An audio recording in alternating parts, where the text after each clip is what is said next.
Alright, so here we are at the second video with my Orcs versus the Dark Elves.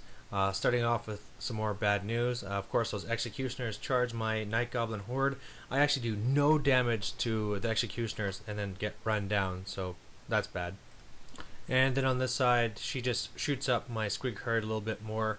And then in combat, whittles me down a little bit more, just down to 2 witches. But I just need these guys to die so I can get out of this. But yeah, it's still looking like maybe the best I can pull off right now is a tie, but we'll see what happens. Orcs turn 4, my Squig Herd makes a mad break for the building, plus, you know, if I'm going to explode, I might as well be near those last units. My shooting goes and brings down those crossbowmen down to 3.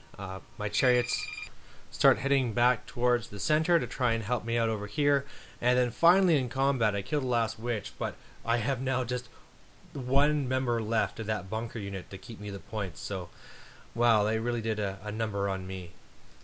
Dark Elves turn 5, she dual charges the Squig Herd and beats it, it explodes, and the explosion kills a crossbowman, and then the Executioners are turning around, but you know, they're not going to get back here in time.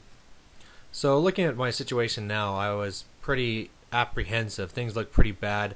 You know, I was hoping for a tie, but you know, it was still magic and things. She could have done a lot more damage to me. So what I decided to do is I moved up my 2 characters in the unit to try and hunt down and fight the spears, hoping that, you know, even though I probably wouldn't beat the spears, I could maybe assassinate the sorceress.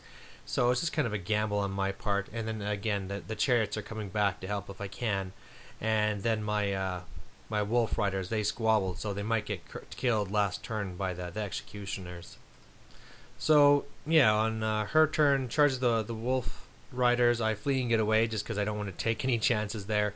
And the spearmen don't charge me, and I shut down the magic phase. But yeah, it's really going to come down to this last turn now. And then here we go. Orcs turn 6. I charge my 2 characters in the front, both chariots into the back. And between all the attacks and everything, I kill everything except for the sorceress and then run the sorceress down. So wow, that was a huge turn in points. And now for sure I have the game in hand. And then here's just a final shot of the board to show just kind of what was left at the end. Other than this is not showing my Doom Diver in the bottom right. So a victory for the Orcs. Obviously some of the things that made this game very brutal is you know, having my first turn stolen away, having Hellebron having a super far charge. I also made some tactical mistakes during the game. Some things, like I was a little bit too aggressive.